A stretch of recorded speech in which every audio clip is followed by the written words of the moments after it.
ಕ್ಷೇತ್ರಗಳಲ್ಲಿ ಸುಮಲತಾ ಅವರು ನಿಂತಾರೆ ಅನ್ನುವಂಥದ್ದು. ನಾನು ಎಲ್ಲೋ ನಿನ್ನೆ ಸಭೆನಲ್ಲಿ ಏನು ನಡೆದಿದೆ ಎಲ್ಲೋ ಕೂಡ ಬಹಿರಂಗಪಡಿಸೋದಕ್ಕೆ ಆಗೋದಿಲ್ಲ. ಯಾಕೆಂದರೆ ಇನ್ನೂ ಕೂಡ ಅಂತಿಮ ಆಗಬೇಕಾಗಿದೆ.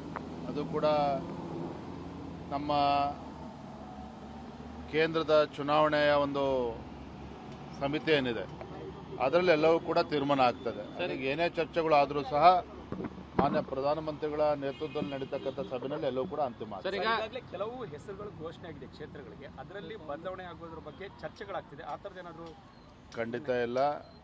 ಒಂದ್ಸಲ ಚುನಾವಣೆ ನಮ್ಮ ಸಮಿತಿ ಒಂದ್ಸಲ ಅಂತಿಮ ನಿರ್ಧಾರ ಕೈಗೊಂಡ್ಮೇಲೆ ಯಾವುದೇ ಬದಲಾವಣೆ ಆಗ್ತದೆ ಅಂತ ನನಗಂತೂ ಅನಿಸೋದಿಲ್ಲ. ಒಟ್ಟಾರೆಯಾಗಿ ನನ್ನ ಎಲ್ಲ ಕ್ಷೇತ್ರ ಉಳಿದಂಥ ಎಲ್ಲ ಕ್ಷೇತ್ರಗಳ ಬಗ್ಗೆನೂ ಕೂಡ ಚರ್ಚೆ ಆಗಿದೆ. ಪ್ರಧಾನಮಂತ್ರಿಗಳ ನೇತೃತ್ವದ ಸಭೆಯಲ್ಲಿ ಎಲ್ಲವೂ ಕೂಡ ತೀರ್ಮಾನ ಆಗಿದೆ. ಸರ್, ರಾಯಚೂರು ಮತ್ತೆ ಉತ್ತರ ಕನ್ನಡ ಎರಡು ಕಡೆ ಕೂಡ ಹೆಚ್ಚಿನ ಆಕಾಂಕ್ಷಿಗಳಿದ್ದಾರೆ ಅನ್ನೋದ್ರ ಬಗ್ಗೆ ಕೇವಲ ರಾಯಚೂರು ಉತ್ತರ ಕನ್ನಡ ಅಷ್ಟೇ ಅಲ್ಲ, ಎಲ್ಲ 28 ಕ್ಷೇತ್ರಗಳಲ್ಲೂ ಕೂಡ ಆಕಾಂಕ್ಷಿಗಳಿದ್ದಾರೆ. ಎಲ್ಲವೂ ಚರ್ಚೆಯಾಗಿ 20 ಕ್ಷೇತ್ರಗಳಿಗೆ ಎಲ್ಲವೂ ಕೂಡ ಘೋಷಣೆ ಆಗಿದೆ. ಉಳಿದಂಥ ಕ್ಷೇತ್ರಗಳಲ್ಲಿ ಯಾರ್ಯಾರು ಆಗಬೇಕು ಅಂತಕ್ಕಂಥದ್ದನ್ನು ಸದ್ಯದಲ್ಲೇ ಘೋಷಣೆ ಆಗ್ತದೆ.